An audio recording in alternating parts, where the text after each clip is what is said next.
नमस्कार दोस्तों, चलिए जानते हैं उत्तर प्रदेश की फटाफट 50 बड़ी खबरों को सिर्फ 10 मिनट में। लेकिन उससे पहले आप यह वीडियो किस जगह से देख रहे हैं, हमें कमेंट में जरूर बताएं। आज से पान मसाला, सिगरेट और तंबाकू उत्पाद महंगे हो सकते हैं। सरकार इन उत्पादों पर टैक्स बढ़ाने की तैयारी कर रही है ताकि इनके सेवन को हतोत्साहित किया जा सके। माना जा रहा है कि टैक्स बढ़ने से इनकी कीमतों में सीधा असर पड़ेगा। सरकार का मानना है कि इससे स्वास्थ्य पर सकारात्मक प्रभाव पड़ेगा और राजस्व में भी बढ़ोतरी होगी। शंकराचार्य अभिमुक्तेश्वरानंद सरस्वती ने मुख्यमंत्री योगी आदित्यनाथ को लेकर बड़ा बयान दिया है। उन्होंने कहा कि अगर योगी खुद को सच्चा हिंदू साबित करना चाहते हैं तो उत्तर प्रदेश में गाय को राज्य माता घोषित करें, साथ ही गौमांस पर पूर्ण प्रतिबंध लगाया जाए। उन्होंने योगी को इसके लिए 40 दिन का समय दिया है और कहा है कि ऐसा होने पर वे उन्हें प्रधानमंत्री पद के लिए आगे बढ़ाएंगे। फास्टैग यूजर्स को आज से बड़ी राहत मिलने जा रही है। National highway authority of India ने फास्टैग से जुड़ी केवाईसी प्रक्रिया को पूरी तरह खत्म कर दिया है। अब टैग एक्टिव होने के बाद किसी भी तरह का दोबारा वेरिफिकेशन नहीं किया जाएगा। इसकी पूरी जिम्मेदारी अब टैग जारी करने वाले बैंकों की होगी। आज से जमीन और प्रॉपर्टी रजिस्ट्री प्रक्रिया में भी बड़ा बदलाव लागू हो गया है। अब रजिस्ट्री के समय खरीदार, विक्रेता के साथ साथ गवाहों का भी आधार वेरिफिकेशन अनिवार्य होगा। सभी उपनिबंधक कार्यालयों में बायोमेट्रिक मशीनें लगा दी गई हैं। अंगूठा लगाते ही पहचान UIDAI सर्वर से कंफर्म होगी। योगी सरकार ने आपदा पीड़ितों के लिए बड़ा बजट जारी किया है। वित्तीय वर्ष 2025-26 के लिए 710 करोड़ 12 लाख रुपए आपदा राहत निधि के तहत आवंटित किए गए हैं। यह राशि बाढ़, शीतलहर, अग्निकांड और अन्य आपदाओं से प्रभावित लोगों की मदद में खर्च की जाएगी। सरकार का दावा है कि प्रदेश आपदा प्रबंधन में मजबूत मॉडल बनकर उभरा है। चांदी और सोने के दामों में बड़ी गिरावट देखने को मिली है। चांदी करीब 30,000 रुपए टूटकर 2,61,000 रुपए प्रति किलो पर आ गई है।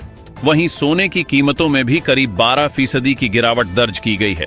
10 ग्राम सोना अब 1,39,000 रुपए पर आ गया है। उत्तर प्रदेश में एक बार फिर मौसम करवट लेने वाला है। फरवरी के पहले सप्ताह में प्रदेश के कई हिस्सों में बारिश होने की संभावना जताई गई है।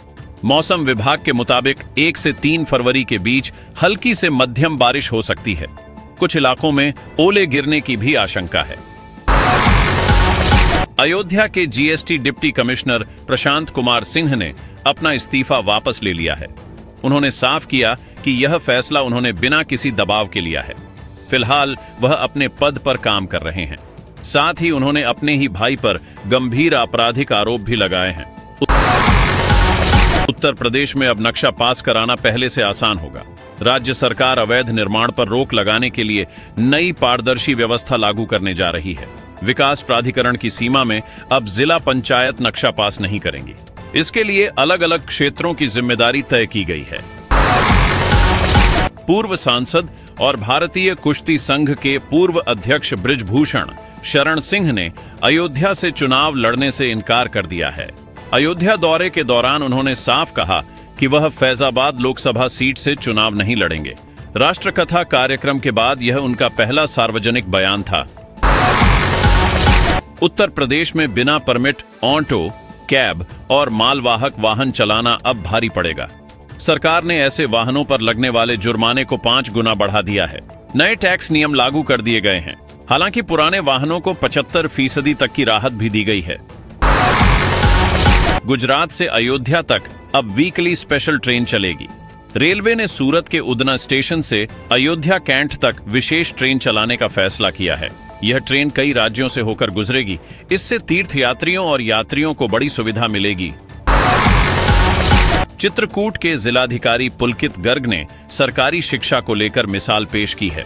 उन्होंने अपनी 3 साल की बेटी का दाखिला सरकारी आंगनबाड़ी के प्ले ग्रुप में कराया है। डीएम ने कहा कि जब एक IAS अधिकारी सरकारी संस्थान पर भरोसा कर सकता है तो आम लोग भी कर सकते हैं। यूपी पुलिस के हाफ एनकाउंटर पर इलाहाबाद हाई कोर्ट ने कड़ी नाराजगी जताई है। कोर्ट ने कहा कि सिर्फ वाहवाही और प्रमोशन के लिए अनावश्यक गोलीबारी की जा रही है। हाई कोर्ट ने 6 बिंदुओं पर गाइडलाइंस जारी की हैं। नियम न मानने पर अधिकारियों को अवमानना का दोषी माना जाएगा। पंचायत चुनाव से पहले मुख्यमंत्री योगी आदित्यनाथ ने बड़ा फैसला लिया है। उन्होंने हरदोई और फिरोजाबाद की 2 ग्राम पंचायतों के नाम बदलने को मंजूरी दे दी है। आगरा में स्वच्छ सर्वेक्षण 2025 को लेकर तैयारियां तेज हो गई हैं। बड़े पैमाने पर स्वच्छता अधिकारियों और सफाई नायकों के तबादले किए गए हैं। नगर आयुक्त के निर्देश पर शहर की सफाई व्यवस्था की लगातार निगरानी की जा रही है। लक्ष्य शहर को बेहतर रैंक दिलाना है। गोंडा जिले में गणतंत्र दिवस समारोह के दौरान स्कूल में बुर्का पहनकर छात्राओं के डांस का वीडियो वायरल हो गया। इसके बाद मामला विवाद में बदल गया। स्कूल प्रबंधन ने सफाई देते हुए माफी मांगी है। मामले को लेकर प्रशासन भी सतर्क हो गया है। स्वामी अभिमुक्तेश्वरानंद के अपमान के विरोध में इस्तीफा देने वाले बरेली के सिटी मजिस्ट्रेट अलंकार अग्निहोत्री घर लौट आए हैं। कानपुर पहुंचने पर परिवार ने उनका भावुक स्वागत किया। मां ने उन्हें गले लगाया और महिलाओं ने शंखनाद किया। यह दृश्य चर्चा में रहा। कैबिनेट मंत्री ओम प्रकाश राजभर ने पंचायत चुनाव को लेकर बड़ा बयान दिया है। उन्होंने कहा कि पंचायत चुनाव समय पर ही कराए जाएंगे। हाथरस में आयोजित रैली में उन्होंने समाज के लोगों से राजनीति में सक्रिय भागीदारी की अपील की, साथ ही सरकारी योजनाओं का लाभ उठाने को कहा। बांदा जेल से गैंगस्टर रवि काना की बिना आदेश रिहाई के मामले में बड़ी कार्रवाई हुई है। जेलर विक्रम सिंह यादव को सस्पेंड कर दिया गया है। मामला सामने आते ही विभाग में हड़कंप मच गया। जांच के बाद 24 घंटे के भीतर यह कार्रवाई की गई। अयोध्या जेल से बंदी फरार होने के मामले में कार्रवाई जारी है। अब 3 और जेल कर्मियों को निलंबित कर दिया गया है। इससे पहले 11 अधिकारियों पर गाज गिर चुकी है। विभागीय जांच के आधार पर यह कदम उठाया गया है। रायबरेली में आयुष्मान भारत योजना को गति देने की तैयारी है। जिले के 13 कोटेदार अब आयुष्मान कार्ड बनाएंगे। सभी को प्रशिक्षण और आईडी पासवर्ड दिए जाएंगे। इससे करीब 5 लाख वंचित लोगों को योजना का लाभ मिलने की उम्मीद है। कानपुर में अवैध प्लाटिंग पर केडीए का बुलडोजर चला है। बिना नक्शा पास कराए 11 बीघा में की गई प्लाटिंग को ध्वस्त किया गया। प्रवर्तन जोन की टीम ने यह कार्रवाई की। प्रशासन ने साफ किया कि अभियान आगे भी जारी रहेगा। लखनऊ प्रीमियर लीग के लिए खिलाड़ियों की नीलामी शुरू हो गई है। राजधानी के एक होटल में 6 टीमों के लिए 480 खिलाड़ियों की बोली लगाई जा रही है। कुछ खिलाड़ियों की कीमत 1.5 लाख रुपए तक पहुंच सकती है। क्रिकेट प्रेमियों में खासा उत्साह है। गाजियाबाद में ट्रैफिक व्यवस्था सुधारने के लिए ITMS का ट्रायल शुरू हो गया है। कैमरों की मदद से नियम तोड़ने वालों के चालान काटे जाएंगे।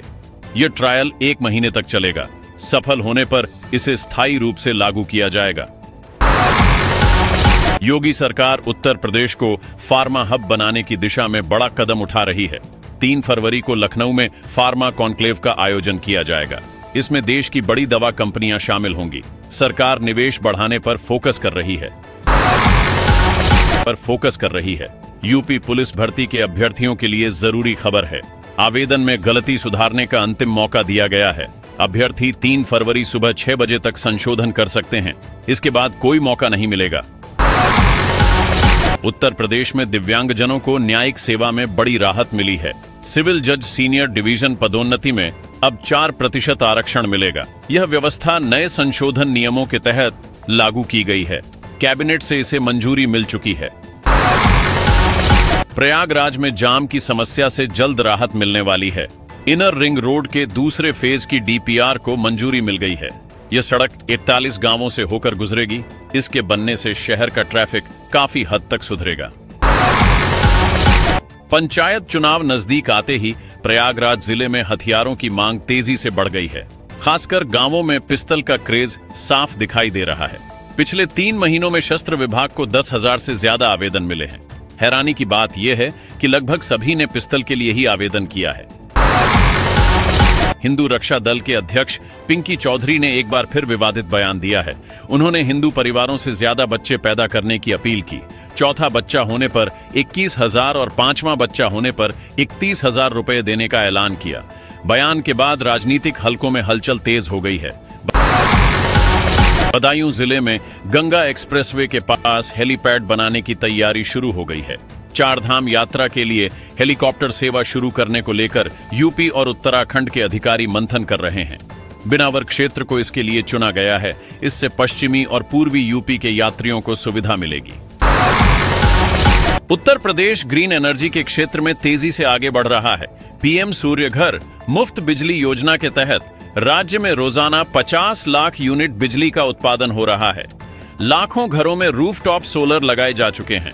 इससे बिजली बिल में 60 से 90% तक की बचत हो रही है। ओडिशा के व्यापारियों के लिए यूपी के आलू का बड़ा बाजार खुलने वाला है। भुवनेश्वर में हुए सम्मेलन में ओडिशा के डिप्टी सीएम ने व्यापारियों से सीधे यूपी के किसानों से खरीद करने की अपील की। यूपी देश का 35% आलू उत्पादन करता है। इससे किसानों को बेहतर दाम मिलने की उम्मीद है। कासगंज विधानसभा क्षेत्र में हजारों मतदाताओं को नो मैपिंग नोटिस भेजे गए हैं। अब तक केवल 3000 से ज्यादा फॉर्म वापस आए हैं, जबकि 30,000 से अधिक फॉर्म अभी बाकी हैं। अंतिम तिथि नजदीक होने से प्रशासन की चिंता बढ़ गई है। बलरामपुर में आंगनबाड़ी भर्ती में रिश्वतखोरी का बड़ा मामला सामने आया है। पुलिस ने रिश्वत लेकर नियुक्ति कराने के आरोप में 3 लोगों को गिरफ्तार किया है। इसमें लिपिक और बिचौलियां शामिल हैं। मामले से सरकारी भर्तियों की पारदर्शिता पर सवाल खड़े हो गए हैं। शंकराचार्य अभिमुक्तेश्वरानंद के बयान पर सांसद मनोज तिवारी ने पलटवार किया है। उन्होंने कहा कि योगी आदित्यनाथ के हिंदू होने का प्रमाण मांगना हास्यास्पद है। योगी का पूरा जीवन सनातन संस्कृति की सेवा में समर्पित रहा है। बयान को लेकर राजनीतिक बयानबाजी तेज हो गई है। कानपुर में आईसीसी T20 वर्ल्ड कप की ट्रॉफी पहुंचते ही माहौल देशभक्ति से भर गया। स्कूल परिसर में बच्चों ने भारत माता की जय के नारे लगाए। नन्ही आंखों में बड़े सपने दिखाई दिए। ट्रॉफी को देखने के लिए छात्रों में खासा उत्साह नजर आया। भोजपुरी सिनेमा के 2 सुपरस्टार्स के बीच जुबानी जंग जारी है। वाराणसी में पवन सिंह ने बिना नाम लिए खेसारी लाल यादव पर निशाना साधा। उन्होंने कहा कि हर बात का जवाब देना जरूरी नहीं होता। बयान के बाद सोशल मीडिया पर चर्चाएं तेज हो गईं। स्वामी अभिमुक्तेश्वरानंद को बद्रीनाथ धाम के कपाट खुलने की अहम रस्म में शामिल होने का न्योता मिला है। उन्हें बतौर शंकराचार्य आमंत्रित किया गया है। यह निमंत्रण ऐसे समय आया है जब विवाद चल रहा है। धार्मिक हलकों में इसे अहम संकेत माना जा रहा है।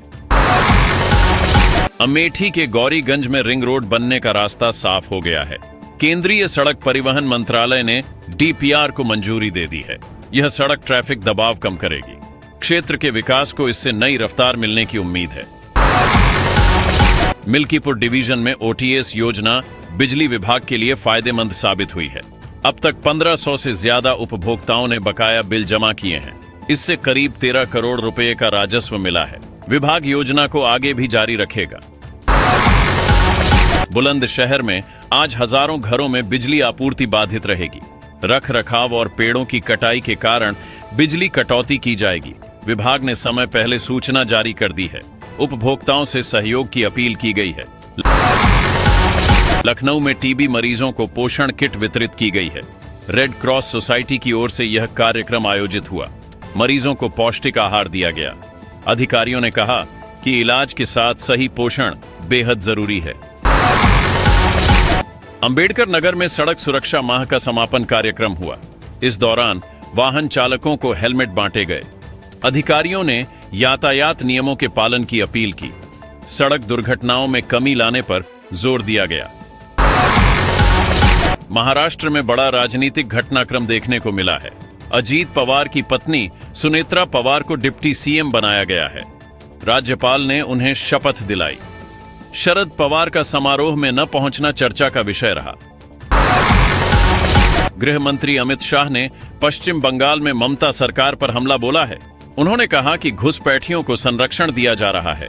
शाह ने दावा किया कि SIR से घुसपैठियों को बाहर किया जाएगा। बयान से बंगाल की राजनीति गर्मा गई है। आईफोन प्रेमियों के लिए अहम खबर सामने आई है। रिपोर्ट के मुताबिक iPhone 18 की लॉन्चिंग टल सकती है। कंपनी अपनी रणनीति में बदलाव कर रही है। बेस मॉडल को 2027 तक टालने की संभावना जताई जा रही है। यूपी में पुलिस भर्ती को लेकर अभ्यर्थियों में हलचल तेज है। आवेदन में संशोधन का अंतिम मौका दिया गया है। तय समय के बाद कोई सुधार नहीं होगा। बोर्ड ने वेबसाइट पर सूचना जारी कर दी है। प्रयागराज में ट्रैफिक जाम की समस्या से निजात दिलाने की तैयारी है।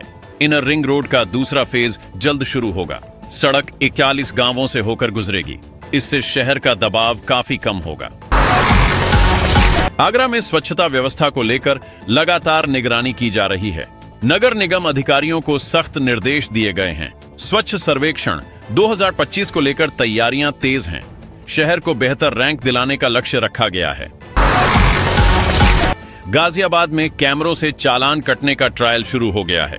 ITMS सिस्टम 1 महीने तक परखा जाएगा। नियम तोड़ने वालों पर तुरंत कार्रवाई होगी। ट्रैफिक व्यवस्था सुधारने की दिशा में इसे अहम कदम माना जा रहा है। उत्तर प्रदेश को फार्मा हब बनाने की योजना पर तेजी से काम चल रहा है। लखनऊ में होने वाले कॉन्क्लेव में बड़े निवेश की उम्मीद है। दवा कंपनियां राज्य में यूनिट लगाने को इच्छुक हैं। इससे रोजगार के नए अवसर बनेंगे।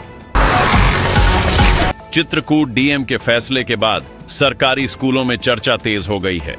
अधिकारी के इस कदम से अभिभावकों में भरोसा बढ़ा है। सरकारी शिक्षा को लेकर सकारात्मक संदेश गया है। नामांकन बढ़ने की उम्मीद जताई जा रही है।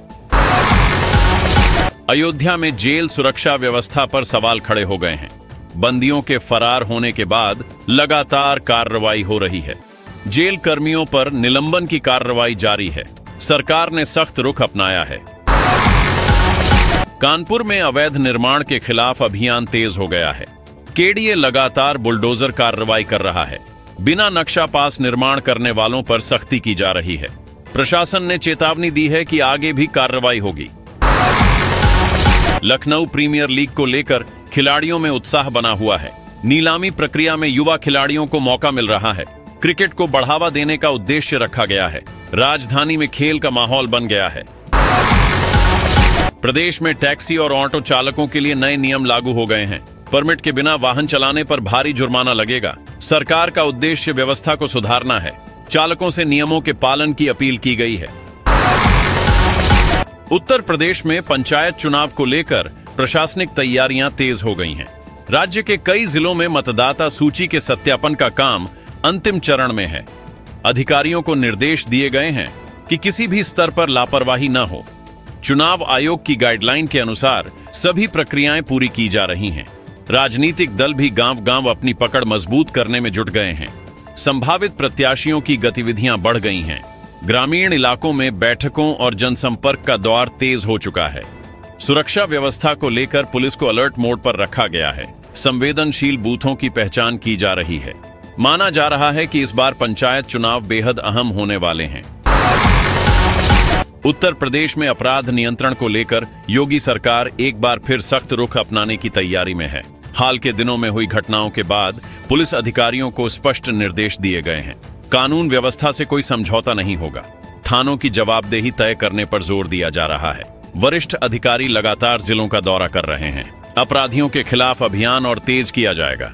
जेल और पुलिस तंत्र की खामियों पर भी नजर रखी जा रही है। लापरवाह अधिकारियों पर कार्रवाई के संकेत दिए गए हैं। सरकार का दावा है कि प्रदेश पहले से ज्यादा सुरक्षित हुआ है।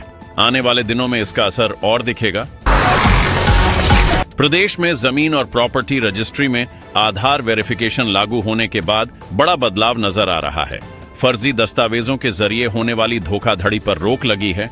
रजिस्ट्री कार्यालयों में बायोमेट्रिक सिस्टम पूरी तरह सक्रिय हो चुका है। गवाहों की पहचान भी मौके पर ही सत्यापित की जा रही है। इससे विवादित सौदों में कमी आने की उम्मीद है। आम लोगों को शुरुआत में थोड़ी परेशानी हुई, लेकिन अब प्रक्रिया पहले से ज्यादा पारदर्शी मानी जा रही है। अधिकारियों का कहना है कि यह व्यवस्था लंबे समय तक फायदेमंद होगी। जमीन माफियाओं पर शिकंजा कसता दिख रहा है। सरकार इसे बड़ी प्रशासनिक सफलता मान रही है। उत्तर प्रदेश में मौसम को लेकर एक बार फिर अलर्ट जारी किया गया है। फरवरी की शुरुआत में बारिश और ओलावृष्टि की संभावना जताई गई है।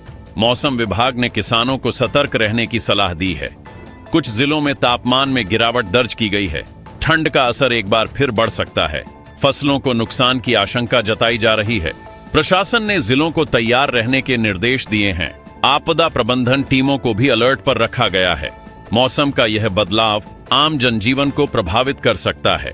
अगले कुछ दिन मौसम के लिहाज से अहम माने जा रहे हैं। प्रदेश में ग्रीन एनर्जी को लेकर योगी सरकार के प्रयास रंग लाते दिख रहे हैं। रूफटॉप सोलर सिस्टम तेजी से लगाए जा रहे हैं।